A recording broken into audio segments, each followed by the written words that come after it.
first and study the scriptures so he could compare it and would see what Paul étudiait les Écritures afin qu'il puisse comparer et vérifier si c'était la vérité ou pas. Il a accepté cela comme la vérité sur base de l'Ancien Testament. Maintenant, Paul était un érudit de l'Ancien Testament. Combien savent ça? Il avait été l'élève, l'un des meilleurs érudits de son temps, Gamaliel, un érudit remarquable. Et Paul connaissait l'Ancien Testament. Et je pense que la première fois où il a été secoué, comme je l'ai dit ce matin, c'est quand il fut témoin de la mort d'Étienne. Quelque chose a dû frapper Paul parce qu'il en fait référence dans tous ses écrits. Je ne suis pas digne parce que j'ai persécuté l'Église à mort. Je suis le moindre d'entre eux. Oh, mais Dieu pensait autrement. C'était l'un des plus vaillants hommes de son temps. Voir Saint Paul, le grand apôtre, revêtu de sa robe éclatante de splendeur, dit le poète.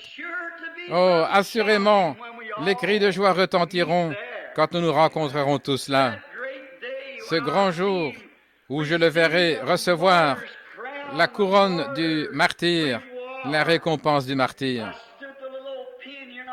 Il n'y a pas longtemps, je me suis trouvé près de la petite cellule, l'endroit où il a écrit ses épîtres.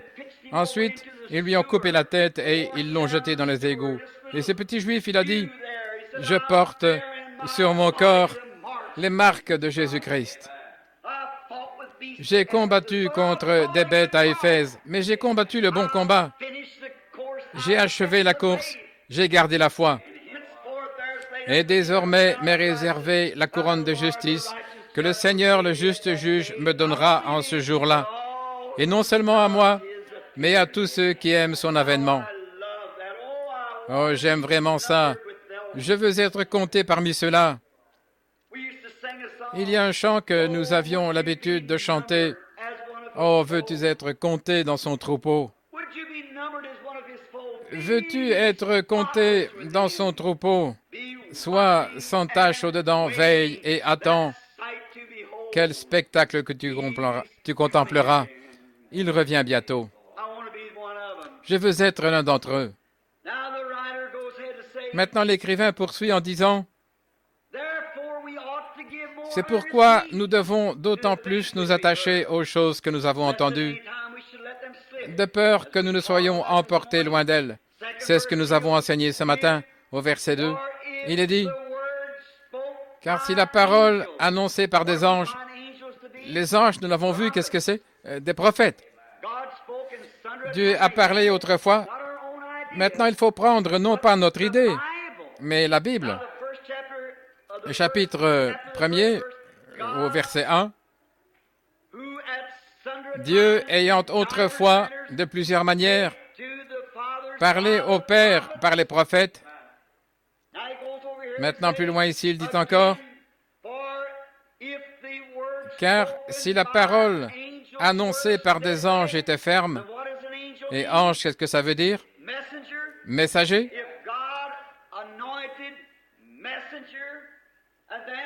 Un messager oint de Dieu. Et alors, si nous sommes oints, nous sommes les messagers de Dieu. Nous sommes des messagers pour le monde. Un ambassadeur du ciel. Professons que nous sommes des pèlerins et des étrangers. Nous ne sommes pas de ce monde, mais nous cherchons une cité qui est à venir, celle dont Dieu est l'architecte et le constructeur. Nous n'amassons pas de trésors sur cette terre où les voleurs pénètrent et où les teignes et la rouille corrompent, car nos trésors sont dans le ciel, où Jésus est assis à la droite de la majesté. Oh, comme c'est glorieux et merveilleux de savoir que nos espoirs ne sont fondés sur rien d'autre que sur le sang de Jésus et sur sa justice. Quand tout ce qui environne mon âme s'effondre, il est toute mon espérance et mon soutien. Je me tiens sur Christ, le solide roc, tout le reste est sable mouvant. Tout le reste est sable mouvant. Oh, dans quel moment de persécution Eddie Perronnet a écrit ce chant. Si la parole annoncée par des anges a eu son effet.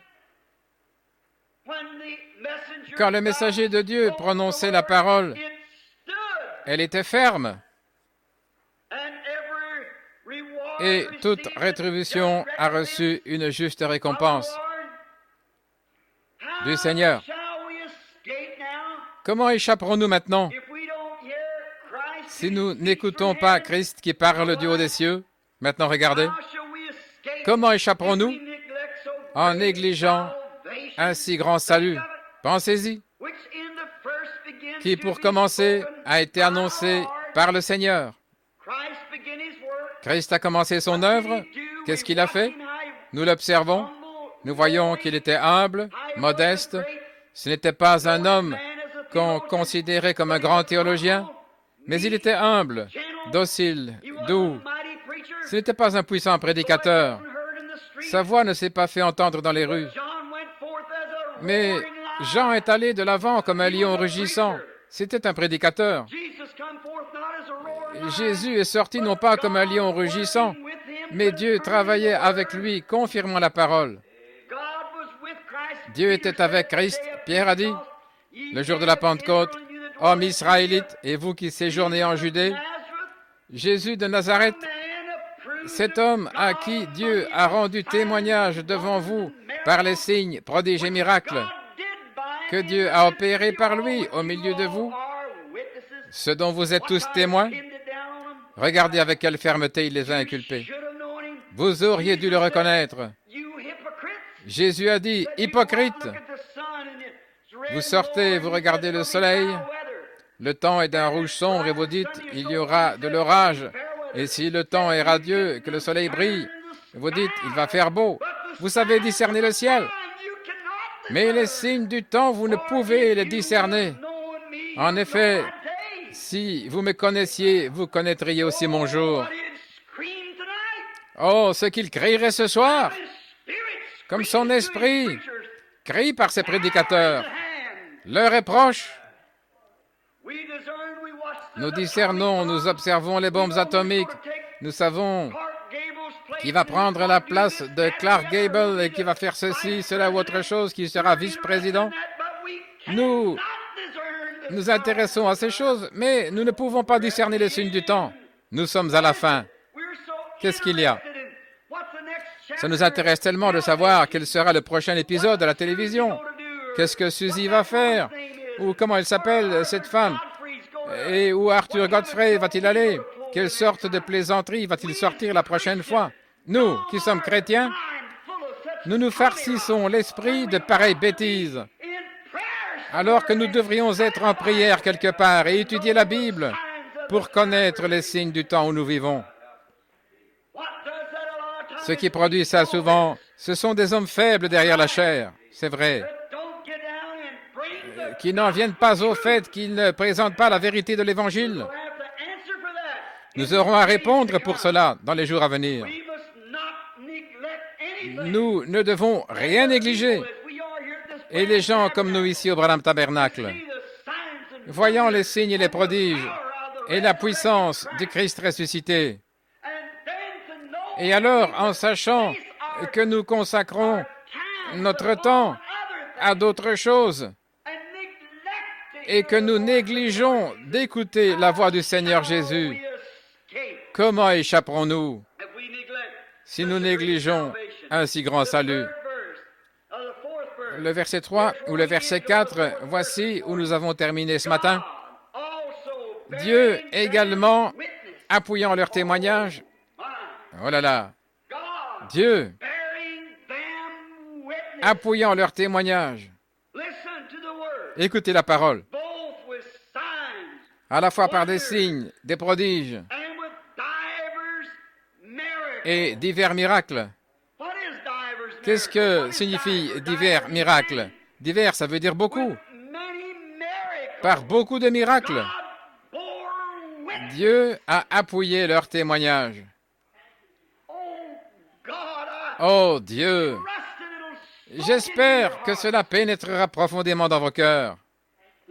Écoutez,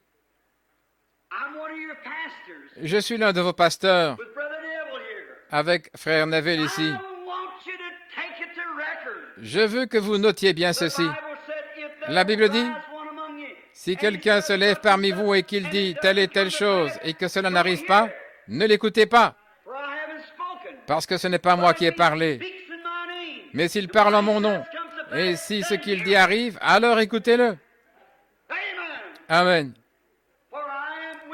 Parce que je suis avec ce prophète, ou ce prédicateur, ou autre, peu importe. Si ce qu'il dit arrive, alors écoutez-le. Maintenant, mes amis, écoutons-le. Le Saint-Esprit qui parle au milieu de nous, qui opère divers miracles, des signes et des prodiges. Ne traitons pas cela à la légère comme si c'était des événements ordinaires. Rappelons-nous que c'est Jésus-Christ, le même, hier, aujourd'hui et éternellement, qui confirme sa parole. Nous devons le faire. Oh, s'il vous plaît, faites-le. Prenez garde. Que toutes les autres choses soient secondaires. Même votre foyer, votre mari, votre femme, vos enfants. Peu importe ce que c'est. Mettez tout cela au second plan. Donnez à Dieu la première place. Vous dites, frère Branham, au-dessus de mes enfants, au-dessus de tout. Donnez à Dieu la première place. Qu'il ait la première place. Un jour, Élie est descendu de la montagne. Il était un ange, un messager. Le messager de Dieu, oint. Et il a trouvé une veuve qui ramassait 2 morceaux de bois. Il a dit, va me préparer un petit gâteau et va me chercher un peu d'eau. Et il a dit, aussi vrai que ton âme est vivante, j'ai juste assez de gâteau ou assez de pâte de blé pour faire une petite galette. Et comme matière grasse, j'ai juste assez d'huile pour mélanger tout ça. Et voici, je ramasse 2 morceaux de bois. C'était l'ancienne manière de faire et c'est celle des Indiens. On croise les bois de bois et puis on les fait brûler à partir du milieu et on les pousse progressivement vers l'intérieur. J'ai fait ça bien souvent. Et elle dit, et je vais cuire ce petit gâteau pour moi et mon garçon, mon petit. Nous mangerons, après quoi nous mourrons. La sécheresse durait depuis 3 ans et 6 mois. Pas d'eau nulle part. Ce vieux prophète rigide, il a regardé cette femme bien en face et il a dit, « Va, prépare-moi d'abord un gâteau. » En voilà un ordre. Un homme qui dit à une veuve en train de mourir de faim de lui donner à manger à lui d'abord. Qu'est-ce qu'il a dit? Car ainsi dit le Seigneur, le pot ne sera jamais vide, ni la cruche à sec, jusqu'à ce que Dieu envoie de la pluie sur la terre. Dieu, premièrement. Elle est rentrée et a cuit ce petit gâteau, et elle est revenue le donner au prophète, elle est retournée aussi, elle a cuit un autre, et encore un autre, et encore un. Et le pot n'a jamais été vide, et la cruche à sec, jusqu'à ce que Dieu envoie de la pluie sur la terre. Elle a mis Dieu avant ses enfants. Elle a mis Dieu avant tout le reste. Elle a considéré le royaume de Dieu premièrement. Dieu doit avoir la première place dans votre cœur, la première place dans votre vie, la première place dans tout ce que vous faites, tout ce que vous êtes. Dieu doit passer avant tout. Il ne veut pas la seconde place. Il ne mérite pas la seconde place. Il mérite ce qu'il y a de mieux et la première place et tout ce que nous possédons. Il mérite cela. Béni soit son saint nom. Car Dieu, également appuyant le témoignage, il a rendu témoignage par des signes, des prodiges, divers miracles, et par des dons du Saint-Esprit, selon sa propre volonté. Pas selon ce que déclarent les hommes, selon ce que dit l'Église, mais selon ce qui était la volonté de Dieu. Oh, nous avons besoin de chercher la volonté de Dieu. Pas faire plaisir à votre voisin, pas faire plaisir à vos enfants, ni à votre mari ou à votre femme, Mais cherchez la volonté de Dieu Do that first. et faites premièrement cela. Everything else, the will of the Puis tout le wife, reste, the la will of the volonté de la femme et la volonté de vos enfants, tout ça servant. s'alignera. Mais donnez à Dieu la première place. Watch now. Regardez maintenant. For unto the angels En effet, ce n'est pas à des anges hath he not put que Dieu in subjection a soumis le monde à venir. the world to come. Le monde à venir dont nous parlons. Otherwise, Autrement dit, great angels les grands anges that ministers in the heavens, qui exercent un ministère dans le ciel. Gabriel, Michael, Gabriel, Michaël, Absinthe and the tens of thousands et les myriades de myriades d'anges of angels of heaven, du ciel, or the tens of hundreds ou les of dizaines, prophets les in the centaines de prophètes qui ont été sur la terre. earth. One of them, he's never put any Il n'a jamais donné à aucun d'entre eux control le over contrôle du the monde à world venir we speak of. dont nous parlons. Not a one. Aucun. He never said, Il n'a jamais dit, you control the « Ésaïe, c'est toi qui vas world. contrôler le monde. He never put the world in subjection. » Il n'a jamais soumis le monde à Élie. Neither did he put Il ne l'a pas non plus soumis à Gabriel, ni à aucun ange, à aucun esprit qui exerce un ministère. Regardez ce qu'il a dit. still magnifying C'est Paul qui continue à magnifier Christ, whereof we speak, dont nous parlons. but one in a certain place testifies, Mais quelque saying, part, quelqu'un a rendu ce témoignage. Qu'est-ce que l'homme, que tu te souviennes de lui, ou le Fils de l'homme, Thou would visit him. que tu le visites. Thou hast made him a little lower. Tu l'as fait un peu moindre que les anges. Thou hast crowned him Tu with l'as glory couronné de gloire and with honor, et d'honneur, and didst set him over et the l'a works établi of thy hand. sur les œuvres de ta main. Now, if you want to read Maintenant, that, si vous voulez lire ça, c'est le psaume 8, 4 à David 6. speaking. C'est Now, David what qui did he parle. call David here? Comment a-t-il appelé David? Right there, whether it was Et ça règle la right question de or savoir si oui ou non j'avais raison ce matin au sujet du prophète. Il a dit, Angels car un des in anges a certain place. a dit quelque part, David, David, the messenger of God, le messager de Dieu, was an angel of God, for était he un was ange the de Dieu, messenger car of il God. était le messager de Dieu.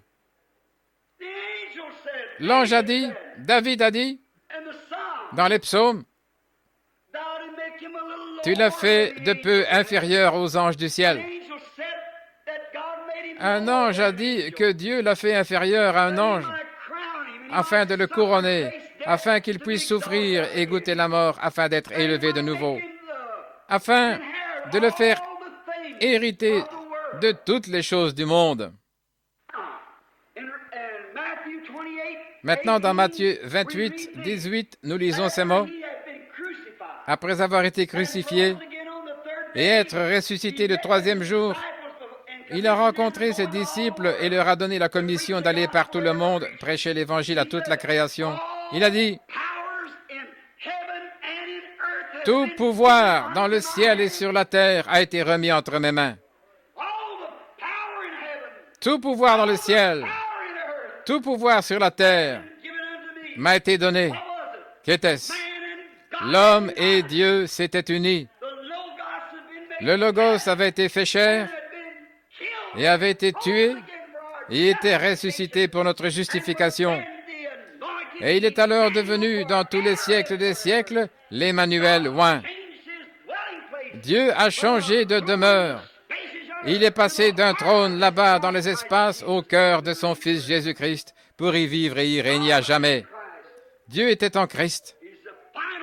Il est le lieu de repos définitif de l'Esprit. L'Esprit a demeuré dans un tabernacle à une certaine époque, vous le savez, sous une tente. Ce fut Salomon qui lui bâtit une maison. Mais le Très-Haut n'habite pas dans des maisons faites de main d'homme. Mais tu m'as formé un corps. Dans le livre des Actes au chapitre 7, quand il parlait, il a dit, ils avaient tous vu cela d'avance. Ils lui ont construit une tente. Moïse l'a fait. Il a dressé une tente et y a mis l'arche, car Dieu était sur le trône de miséricorde. Il n'habitait pas là. Bien. Ensuite, tu m'as formé un corps, le corps du Seigneur Jésus-Christ, qui a été fait inférieur aux anges, afin de goûter la mort. Nul autre que le plus haut des plus hauts, Christ, le prince de la paix, le roi des rois, Seigneur des seigneurs, le Créateur de tous les astres de l'univers. Oh Dieu, il est devenu inférieur à sa création afin de racheter les hommes sans foyer, sans recours, et leur donner une demeure dans le ciel. Il a quitté les splendeurs du ciel. Il a quitté le nom le plus élevé qui se puisse nommer. Et quand il était sur la terre, les hommes lui ont donné le nom le plus dégradant qu'ils puissent lui donner. Pour commencer, il disait qu'il était un enfant illégitime, né dans une crèche, emmailloté dans des chiffons du joug qui étaient sur le dos d'un bœuf. Nulle part où aller, il n'avait aucun foyer où aller. Et on l'a appelé Belzébul, le chef des démons. On l'a maltraité, on lui a craché dessus, on s'est moqué de lui, on l'a rejeté. Et il est descendu jusque dans les abîmes et s'est abaissé vers les prostituées les plus viles. C'est ce que les hommes lui ont fait. Mais Dieu l'a élevé tellement haut qu'il doit regarder en bas pour voir le ciel. Les hommes lui ont donné le siège le plus bas, ils lui ont donné la plus mauvaise place, le nom le plus dégradant. Et Dieu l'a élevé et lui a donné le siège le plus élevé et le nom le plus élevé. Voilà la différence entre ce que les hommes ont fait du Fils de Dieu et ce que Dieu a fait du Fils de Dieu. Il s'est abaissé pour que nous puissions être élevés. Il est devenu nous pour que nous, par sa grâce, puissions devenir lui. Il est venu vers les sans-foyers et il est devenu lui-même un SDF pour que nous puissions avoir un foyer. Il est venu vers les malades et est devenu lui-même malade pour que nous puissions être guéris. Il est venu vers les pécheurs et s'est fait lui-même pécher pour que nous puissions être sauvés. Ce n'est pas étonnant qu'il ait été exalté. Ce n'est pas étonnant qu'il soit celui qu'il est. Ce soir, Dieu l'a élevé et tout pouvoir dans les cieux et sur la terre lui ont été donnés. Quand son œuvre terrestre a été terminée ici sur la terre, il est venu sur la terre et aussitôt l'étoile du matin a proclamé qu'il était le Fils de Dieu. Il a secoué tous les démons avec lesquels il est entré en contact. Béni soit le nom du Seigneur. Dans sa présence, les démons ont tremblé et ont été secoués et ont imploré sa miséricorde. Oui, monsieur, tout l'enfer savait qui il était. Il marchait humblement, il n'avait pas un lieu où il pouvait reposer sa tête. Par une nuit pluvieuse, les animaux même qu'il avait créés, les oiseaux du ciel ont des nids et les renards ont des tanières. Mais le Fils de l'homme n'a pas un lieu où il puisse reposer sa tête bénie. Bien sûr, c'est ce qu'il était. Il est devenu péché, il s'est abaissé et a été abandonné. Mais les démons savaient qui il était. Ils ont imploré sa miséricorde. Ils ont dit, « Pourquoi viens-tu nous tourmenter avant notre temps ?» Alors que les prédicateurs l'appelaient Belzébul, diseur de bonne aventure, les démons l'appelaient le Fils du Dieu vivant et imploraient sa miséricorde. Oh, si nous pouvions nous arrêter un instant. Qui êtes-vous après tout? Que représente ce travail que vous avez? Ou que représente cette maison que nous possédons? Que représente la voiture que nous possédons? Et toi, jolie jeune fille, qui est pleine de fougue, que représente le look que tu as en ce moment? Vous, jeunes hommes avec vos cheveux brillants, bien lisses, vos épaules bien droites, vous vous courberez un jour quand l'âge vous aura voûté. Mais béni soit le Seigneur. Vous avez une âme qui est née de nouveau. Vous vivrez au siècle des siècles parce qu'il est devenu vous pour que vous puissiez par sa grâce devenir lui. Il vous a préparé une place. Oh, nous qui croyons avoir des vêtements de rechange et quelques provisions alimentaires à la maison, que sommes-nous? Dieu pourrait prendre ça en une seconde. Même votre souffle est dans sa main. Et il est au milieu de nous pour guérir les malades, pour proclamer et prophétiser et pour prédire. Et c'est chaque fois parfait. Il se soucie tellement qu'il a même ramené un petit poisson mort à la vie au milieu de nous. Jéhovah, autour de nous, Jéhovah en nous, le grand et puissant je suis. Quand il est mort, ils ont cru qu'il le tenait.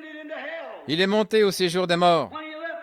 Quand il a quitté la terre, le jour où il a été crucifié, il est allé dans les régions des perdus.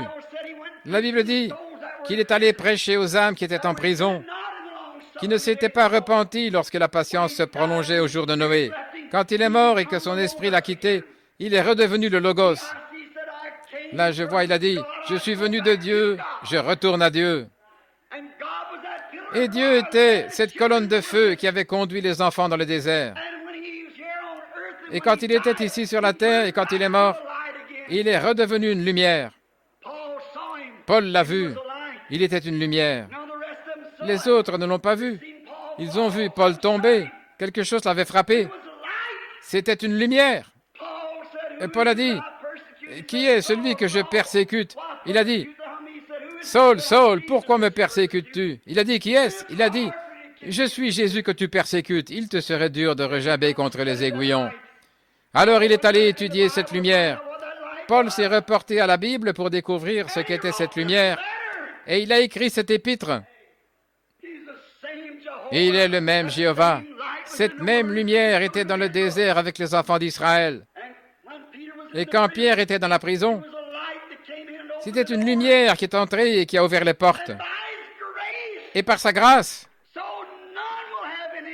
pour que personne n'ait d'excuses, oh, si seulement les gens pouvaient oublier les messagers illettrés et se rappeler qu'il ne s'agit pas du messager, mais du message.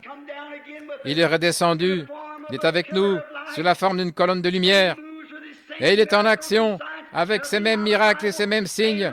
Rien qui ne soit pas dans la Bible. Il s'en tient strictement à la Bible. Il y assujettit ces choses, il fait éclater sa gloire, il montre sa puissance. Béni soit son saint nom. Je sais que vous devez penser que je suis fou. Mais, oh, ce repos éternel béni qui est dans mon âme. Les tempêtes auront beau se déchaîner, mon ancre tient bon au-dedans du voile. Et de le voir quand il est mort, mort au point que la lune a eu un effondrement nerveux. Le soleil s'est couché au milieu du jour. Et quand il est allé dans les régions des perdus, il a frappé à la porte. Et la porte s'est ouverte. La Bible dit qu'il a prêché aux âmes qui étaient en prison, qui ne s'étaient pas repentis lorsque la patience se prolongeait au jour de Noé, après son décès sur cette terre. Mon frère et ma sœur, quand il est décédé, son travail sur la terre était terminé, mais il était encore au travail. Et il est encore au travail ce soir. Il a frappé à la porte des perdus. La Bible le dit. Et il a rendu témoignage. Je suis la postérité de la femme. Je suis celui dont Adam a parlé. Celui qu'Enoch a annoncé comme devant venir avec ses saintes myriades. C'est moi, je suis le Fils du Dieu vivant. Et par votre péché, vous avez laissé passer votre jour de grâce. Mais il vous a été prophétisé par les anges, par Enoch, par Noé, que je dois venir accomplir chaque parole de la Bible de Dieu. Je suis ici pour rendre témoignage dans ce pays des perdus. Et il leur a prêché.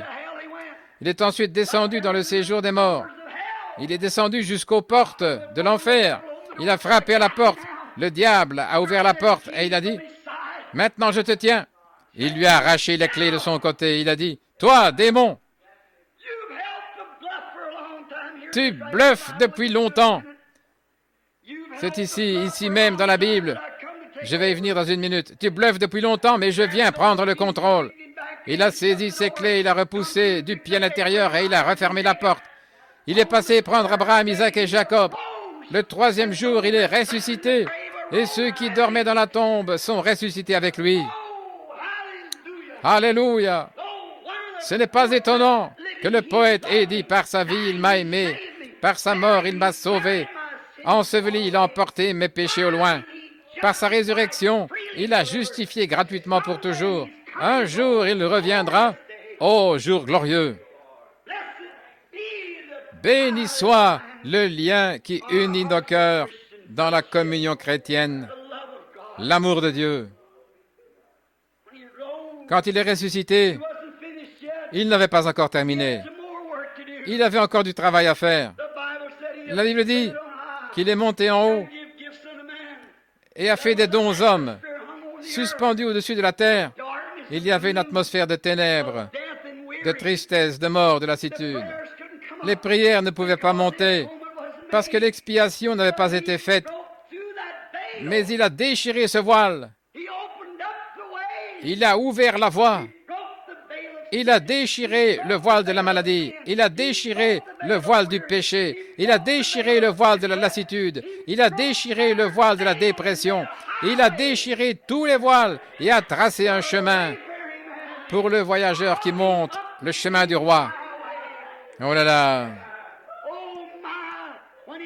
Quand il est allé au-delà de la lune et des étoiles, et qu'il a continué et continué, à sa suite les saints de l'Ancien Testament, Abraham, Isaac et Jacob, ils sont montés directement dans les cieux. Lorsqu'ils étaient encore très loin de la cité, je peux les voir lever les yeux. Abraham a dit, « Voilà la cité que je désirais tant voir. » Oh, viens Isaac, viens Jacob. Oh, nous étions pèlerins et étrangers sur la terre. Mais voilà la cité. Voilà celle que nous avons attendue. Et la Bible dit qu'ils se sont écriés. Élevez-vous, portes éternelles. Élevez-vous, car le roi de gloire fait son entrée. Et les anges qui étaient derrière les portes ont répondu à ces anges ici. Ils ont crié, qui est ce roi de gloire? Et les anges ici, les prophètes ont dit, l'Éternel des armées, celui qui est puissant dans les combats. Et ils ont appuyé sur les boutons et la grande porte s'est ouverte. Il s'est avancé au milieu des rues, le vainqueur, en triomphe, accompagné des saints de l'Ancien Testament qui marchaient derrière lui. Il s'est assis sur le trône et il a dit, Père, les voici, ils sont à toi. Il a dit, monte ici, assieds-toi jusqu'à ce que je fasse de tous tes ennemis ton marchepied. En lisant, nous trouvons ça ici dans l'Écriture. Très bien, écoutez. Maintenant, nous sommes au verset 8.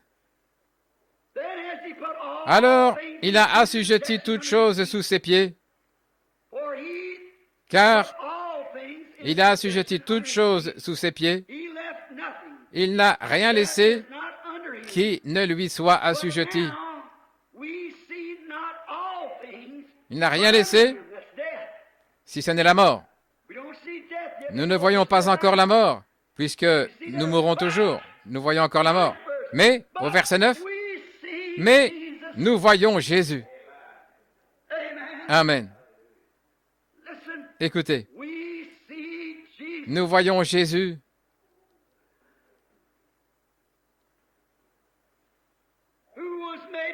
qui a été fait un peu inférieur aux anges à cause de la souffrance de la mort, couronné de gloire et d'honneur, en sorte que par la grâce de Dieu, il a goûté la mort pour tout homme. Pourquoi a-t-il été fait inférieur aux anges? Pour qu'il puisse goûter la mort. Il fallait qu'il meure. Il fallait qu'il vienne pour mourir. Mes amis, regardez ici, n'oubliez jamais ceci. Pendant que Jésus gravissait la colline, la mort bourdonnait autour de sa tête. Transportons-nous à Jérusalem il y a 2000 ans. Comment pourriez-vous rejeter cela? J'entends un bruit qui se fait entendre dans la rue. Qu'est-ce que c'est? Ce sont les heurts répétés de quelque chose. C'est une vieille croix rugueuse qui approche, qui franchit la porte de Damas en heurtant les pavés. Ces gros pavés sont toujours là. Les heurts répétés de la croix contre ces gros pavés. Boum, boum. Je vois des éclaboussures de sang sur la rue. Qu'est-ce que c'est? C'est un homme qui n'a fait aucun mal, rien que du bien. Les gens étaient aveugles. Ils ne le connaissaient pas. Ils ne l'ont pas reconnu. Vous dites aveugle? Avait-il la vue? On peut avoir la vue tout en étant aveugle. Croyez-vous ça? La Bible le dit. Vous vous souvenez d'Élisée à Dothan? Il est allé frapper les gens d'aveuglement. Il a dit, maintenant suivez-moi. Et ils étaient aveugles et les gens sont aveugles ce soir. Une certaine église qui ne croit pas à la guérison divine. Une fois, on m'a abordé en disant, frappez-moi d'aveuglement, frappez-moi d'aveuglement. Est-ce vrai, frère Wright? Il disait, frappez-moi d'aveuglement. Il a dit un jour, Paul a frappé un homme d'aveuglement. Et il disait, frappez-moi d'aveuglement. J'ai dit, mon ami, le diable l'a déjà fait. Vous êtes déjà aveugle. Certainement. Il a dit, guérissez cette petite fille et je vous croirai. J'ai dit, sauvez ce pécheur et je vous croirai. Certainement. Oh, a-t-il dit, il faut qu'il croie. Et j'ai dit, c'est la même chose. Là aussi, il faut que ça vienne par la grâce souveraine de Dieu. Le diable, le Dieu de ce monde, a aveuglé les yeux des gens. Ils ont des yeux, mais ils ne peuvent pas voir, dit la Bible. Et le voici là montant dans la rue, laissant derrière lui sur la route des empreintes de pas ensanglantées, l'abeille de la mort qui piquait autour de lui, bourdonnant contre lui. Encore un petit moment et je l'aurai. Il s'affaiblissait. Il avait soif. Une fois, j'ai reçu un coup de feu. J'étais étendu là dans le champ. Le sang coulait en abondance. J'ai réclamé de l'eau et mon copain a couru. Il a pris sa casquette, il a plongé dans de l'eau stagnante remplie de bestioles. Il s'est approché et j'ai gardé la bouche ouverte. Il a pressé ça parce que le sang giclait là où j'avais été déchiqueté par une arme à feu. J'avais soif. Alors, je sais ce que ça devait être pour mon Seigneur, après avoir saigné tout ce matin-là depuis 9 heures jusqu'à 3 heures de l'après-midi, en perdant tout ce sang. Je vois sa tunique d'abord. Il avait dessus comme des tout petits points, et tous ces points ont commencé à grandir jusqu'à se toucher, ne formant plus qu'une énorme tache de sang qui tapait contre sa jambe pendant qu'il marchait. C'était le sang d'Emmanuel. Oh, la terre n'en était pas digne. Mais pendant qu'il montait, il y avait cette abeille qui bourdonnait autour de lui. Qu'est-ce qu'elle faisait? Et finalement, elle l'a piqué. Mes frères, tout le monde sait qu'un insecte ou une abeille, une fois qu'elle vous pique, pour elle, c'est la fin des piqûres. Elle ne peut plus piquer. Parce que quand elle s'en va, son aiguillon est arraché. C'est pour ça que Dieu devait être fait chair. Il a pris l'aiguillon de la mort dans sa chair et il a arraché l'aiguillon de la mort. Béni soit le nom du Seigneur. La mort peut bourdonner et piquer, mais elle ne peut pas vous faire de mal. Paul, quand il a senti cette abeille bourdonner autour de lui, la mort approchait, il a dit, « Oh mort, où est ton aiguillon? » Il a pu se reporter au calvaire, là où l'aiguillon était resté dans la chair d'Emmanuel. Où est ta victoire? Mais grâce soit rendue à Dieu qui nous donne la victoire par notre Seigneur Jésus-Christ. Oui, nous ne voyons pas toutes choses, mais nous voyons effectivement Jésus, qui a été fait un peu moindre que les anges ayant souffert jusqu'à la mort, car il convient pour lui, par qui nous avons toutes les choses, par qui nous avons toutes choses. Il devint le commandant en chef de notre salut par la souffrance. C'était le seul moyen pour lui de devenir le chef de notre salut. Il fallait qu'il souffre. Écoutez maintenant ces belles paroles. Écoutez. Car celui qui sanctifie et ceux qui sont sanctifiés sont tous un. Oh, ne voyez-vous pas là le cep et le sarment? Tous un. C'est pourquoi il n'a pas honte de nous appeler frères. Voyez-vous? Pourquoi? Écoutez le verset suivant. Lorsqu'il dit, « J'annoncerai ton nom à mes frères. Au milieu de l'assemblée, je te célébrerai. » Et encore, « Je placerai ma confiance en lui. » Et encore, « Me voici, moi et les enfants que tu m'as donnés. » Ainsi donc, puisque les enfants participent au sang et à la chair, il y a également participé lui-même afin que, par la mort,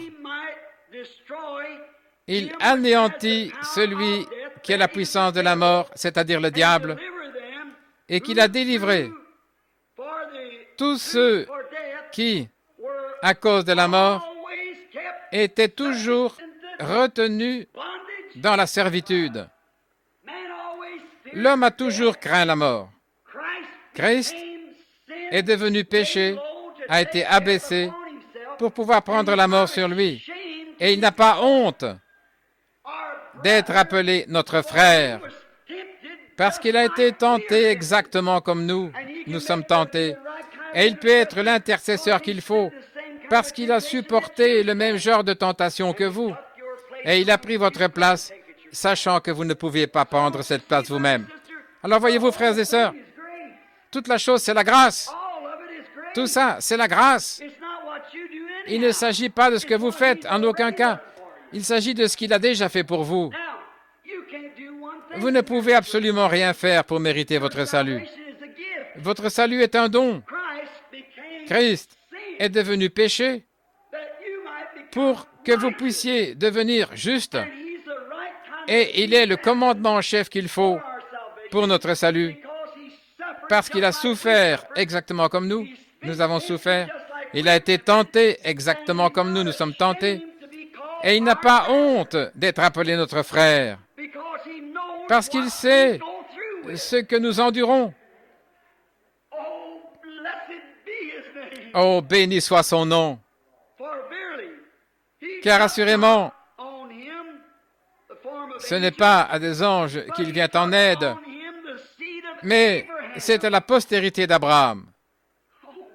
Oh là là. Il n'est pas devenu un ange. Il est devenu la postérité d'Abraham.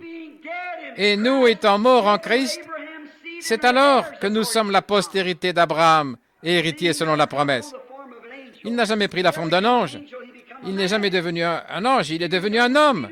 Il est devenu la postérité d'Abraham et a pris l'aiguillon de la mort dans sa propre chair pour nous réconcilier avec Dieu. Et maintenant, il est assis là pour agir comme intercesseur. Oh, comment pourrions-nous rejeter cela, les amis? Écoutez, en conséquence, il a dit être rendu semblable en toutes choses à ses frères, afin qu'il soit un souverain sacrificateur miséricordieux et fidèle dans le service de Dieu pour faire la réconciliation, l'expiation du péché du peuple, afin qu'il soit le réconciliateur. Voyez-vous, il y avait une inimitié entre Dieu et l'homme, et aucun homme. On a envoyé les anges, les prophètes, ils ne pouvaient pas prendre votre place parce qu'ils devaient prier pour eux-mêmes. Ils ne pouvaient pas prendre cette place. Alors il a envoyé la loi. La loi était un agent de police qui nous mettait en prison. Elle ne pouvait pas nous en faire sortir. Il a envoyé la loi. Il a envoyé les prophètes. Il a envoyé les justes. Et rien de tout cela ne pouvait faire l'expiation. Mais lui est descendu et il est devenu l'un d'entre nous. Oh là là! Je voudrais bien que nous ayons plus de temps maintenant. Et j'aimerais vous faire voir la loi du rachat, mais nous n'avons pas le temps. Mais prenons juste un instant.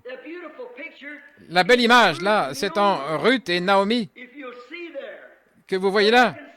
La réconciliation.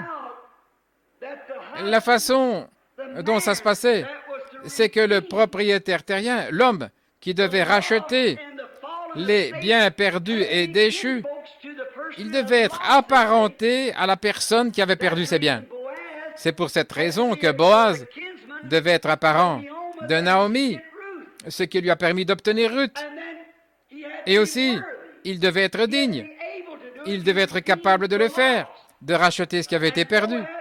Et Boaz, à la porte, a rendu un témoignage public en ôtant son soulier pour montrer qu'il avait racheté Naomi de tout son bien. Et il devait être un parent. Et c'est pour ça que Christ, Dieu, a dû devenir notre parent. Il est descendu et il était un homme. Et il a subi la tentation.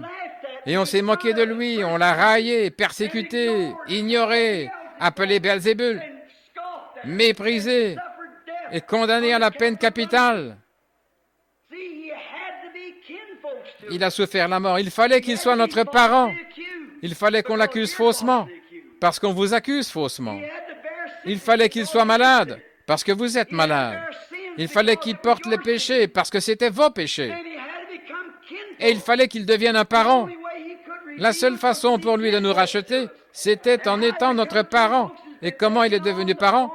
c'est en revêtant une chair semblable à celle du péché et en devenant l'un d'entre nous. Et c'est ainsi qu'il a payé le prix et nous a rachetés et ramenés dans la communion avec le Père. Oh, quel sauveur! Il n'y a pas de mots pour l'exprimer. Car ayant été soumis lui-même dans les choses qu'il a souffertes,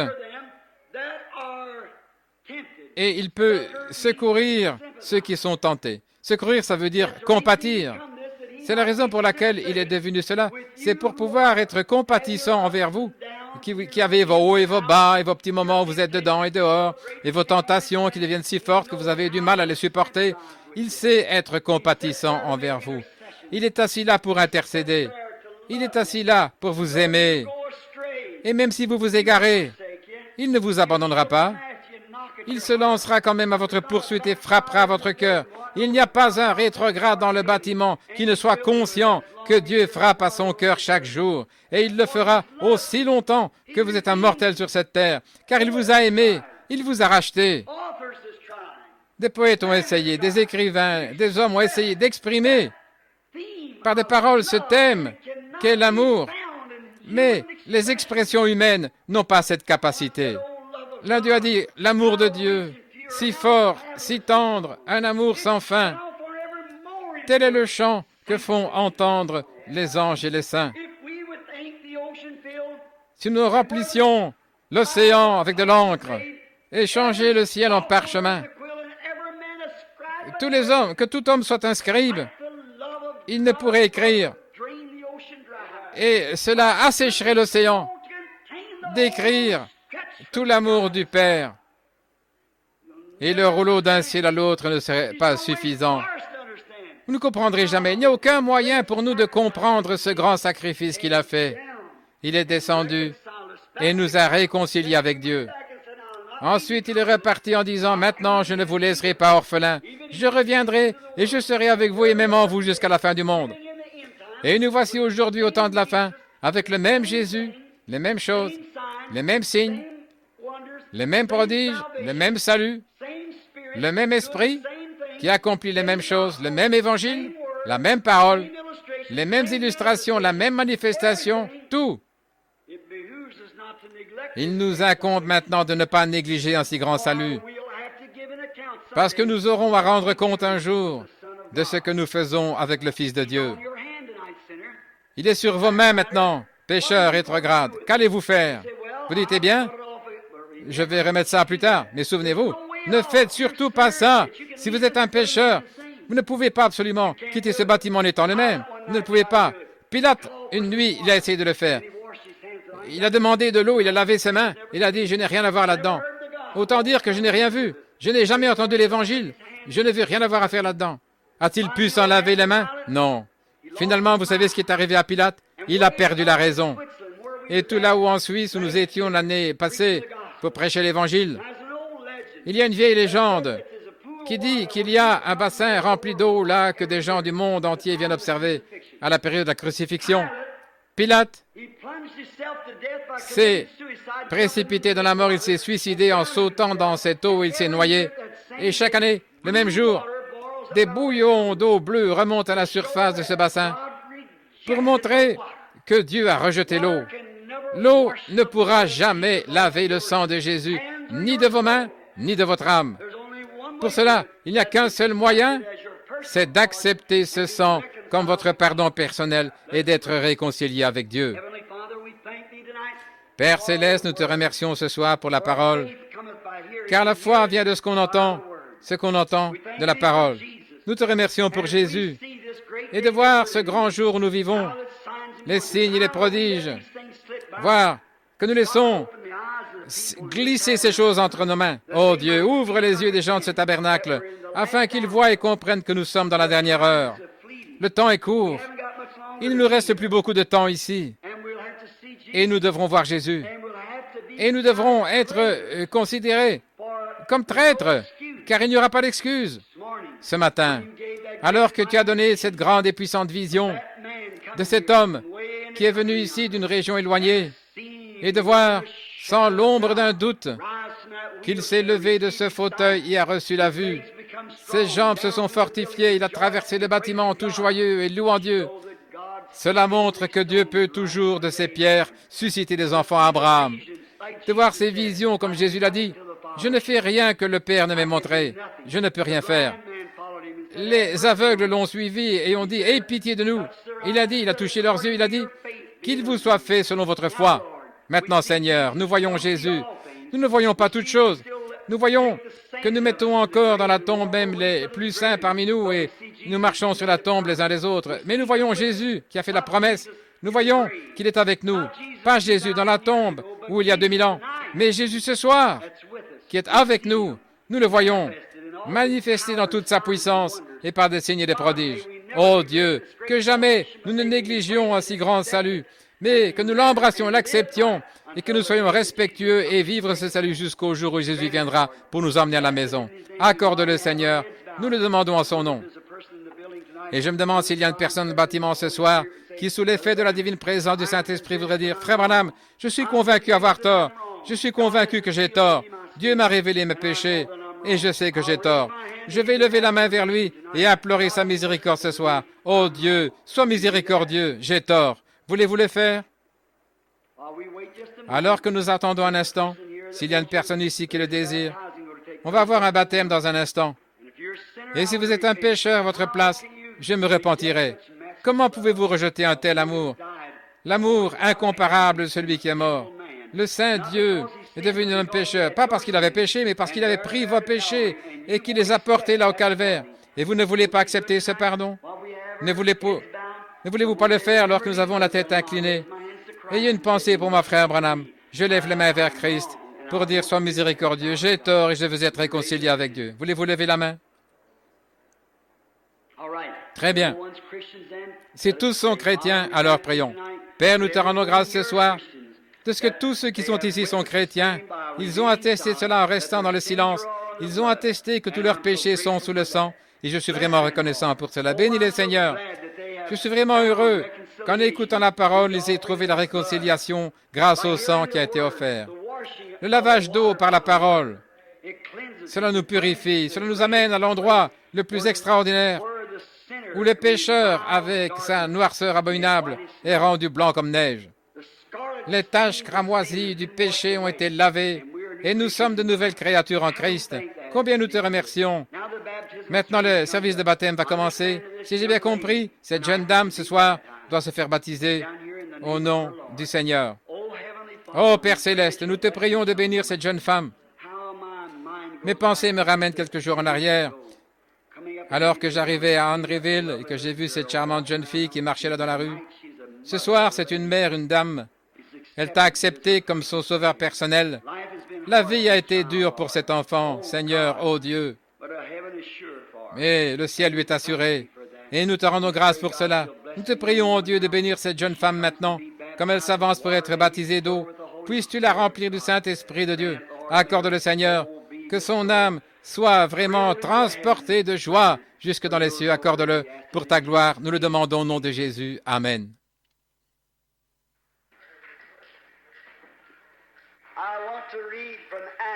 Je désire lire dans Actes, chapitre 2. C'est Pierre qui parle le jour de la Pentecôte, le premier baptême qui ait jamais été pratiqué dans l'Église chrétienne. Pierre qui réprimande les pharisiens et ces gens aveugles parce qu'ils n'ont pas reconnu le Fils de Dieu. Il déclare que Dieu l'a ressuscité et qu'il avait confirmé ses œuvres par de grands signes et prodiges. Écoutez ceci. Comme il parlait, il exaltait Jésus. L'esprit de tout chrétien exalte Jésus, pas seulement par vos lèvres, mais par votre vie. Vos lèvres peuvent dire une chose et votre vie autre chose. Si vous faites ça, vous savez ce que c'est? C'est de l'hypocrisie. Et je préfère affronter le ciel comme un incrédule plutôt que comme un hypocrite. Mes chances seraient meilleures, je crois, au ciel, comme incrédule que comme hypocrite. Maintenant, si vous témoignez pour Jésus et que vous dites qu'il est le Sauveur, vivez conformément à cela, parce que les gens vont s'y attendre de votre part. C'est vrai. Vivez comme un chrétien doit le faire. Nous en avons parlé ce matin. Maintenant, si le Seigneur le veut, demain soir ou mercredi soir, nous prendrons le chapitre 3 qui est un merveilleux chapitre. Et alors, tâchez de venir mercredi soir. Combien apprécie cet épître, cet enseignement d'école du dimanche? Merci beaucoup. C'est bien. Alors, je vais lire maintenant dans Actes chapitre 2, à partir du verset 32. C'est ce Jésus que Dieu a ressuscité. Nous en sommes témoins. Il le savait. Élevé par la droite de Dieu, il a reçu du Père le Saint-Esprit qui avait été promis, la promesse du Saint-Esprit. Et il l'a répandu, comme vous le voyez et l'entendez. Maintenant, écoutez le parler de David, l'un des anges. Car David n'est point monté au ciel, mais il dit lui-même, le Seigneur a dit à mon Seigneur, assieds-toi à ma droite jusqu'à ce que je fasse de tes ennemis ton marchepied. David ne pouvait pas monter. Il était sous le sang versé de génisses, de chèvres et de brebis. Mais il pouvait maintenant ressusciter, car il était sous le sang du Seigneur Jésus. En effet, il n'allait recevoir l'effet de ce sang qu'une fois qu'il serait appliqué. Quand le sang de Christ a été appliqué, tous ceux qui étaient morts en état de grâce sont ressuscités. C'est vrai. Et ils sont montés dans la gloire. Maintenant, écoutez. Que toute la maison d'Israël sache donc, écoutez ceci, que Dieu a fait Seigneur et Christ ce Jésus que vous avez crucifié. Que dites-vous de ça? Est-il une troisième personne de la Trinité ou est-il toute la Trinité entière? Il est toute la plénitude de la divinité corporellement. Ça n'existe pas, ça, trois dieux. Dieu le Père, Dieu le Fils et Dieu le Saint-Esprit. Ça ne se trouve même pas dans les Écritures, nulle part. Nulle part. Nulle part. Nous n'avons reçu l'ordre de baptiser au nom du Père et au nom du Fils et au nom du Saint-Esprit. Ça n'est nulle part dans les Écritures. C'est un credo catholique. Ce n'est pas pour l'Église protestante. Je demande à n'importe qui de me montrer un seul passage de l'Écriture ou qui que ce soit ait jamais été baptisé autrement qu'au nom du Seigneur Jésus-Christ. Venez me le montrer et je me mettrai un écriteau sur le dos, hypocrite, faux prophète, faux docteur, et j'irai là dans les rues. Ça n'existe pas. Personne n'a jamais été baptisé comme ça. C'est un credo catholique et non pas une doctrine protestante. Matthieu 28, 19, direz-vous, Jésus a dit, allez par tout le monde, faites de toutes les nations des disciples, baptisez-les au nom du Père, du Fils et du Saint-Esprit. C'est correct, mais pas au nom du Père, au nom du Fils et au nom du Saint-Esprit. Le nom du Père, le nom, pas les noms pluriels, du Père. Père n'est pas un nom. Combien savent ça? Combien de pères y a-t-il ici? Levez la main. Combien de fils y a-t-il ici? Levez la main. Combien d'humains y a-t-il ici? Levez la main. Très bien. Maintenant, quel est votre nom? Pas père, ni fils, ni humain. Une femme m'a dit un jour, c'était une trithéiste inflexible, elle a dit, frère Branham, mais le Saint-Esprit est un nom. J'ai dit, Saint-Esprit, ce n'est pas un nom.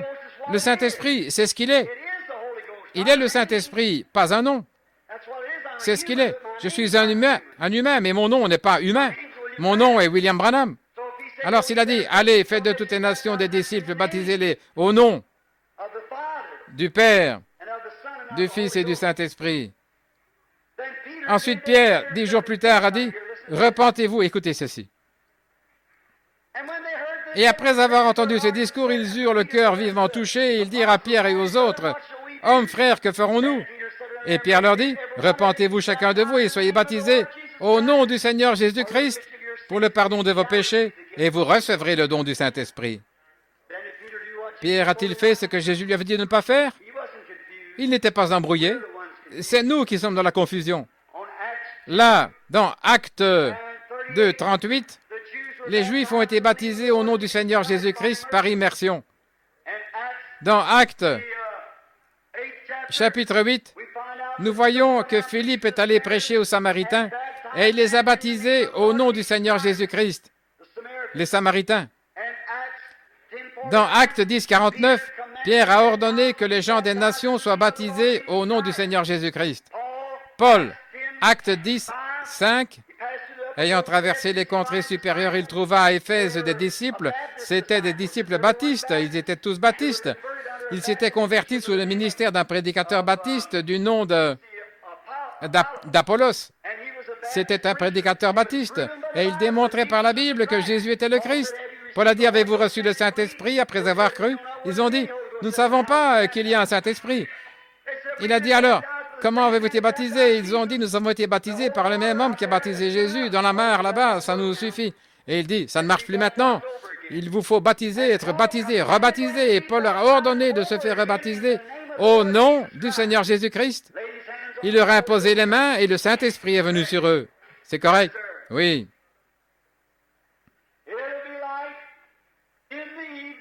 Au temps du soir, la lumière paraîtra. Le sentier de la gloire, vous le trouverez certainement. C'est la voie de l'eau. C'est la lumière aujourd'hui. Ensevelie dans le précieux nom de Jésus. Jeunes et vieux, repentez-vous de tous vos péchés. Le Saint-Esprit entrera certainement. La lumière du soir est venue. Oui, c'est un fait que Dieu et Christ sont un. C'est ce que dit la Bible. C'est vrai. C'est l'heure, c'est un temps, nous devons nous repentir.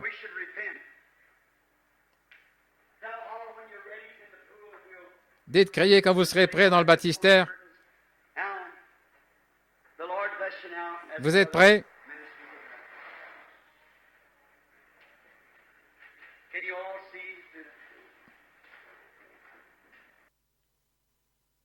Et le Seigneur vous bénisse maintenant comme le frère procède au baptême.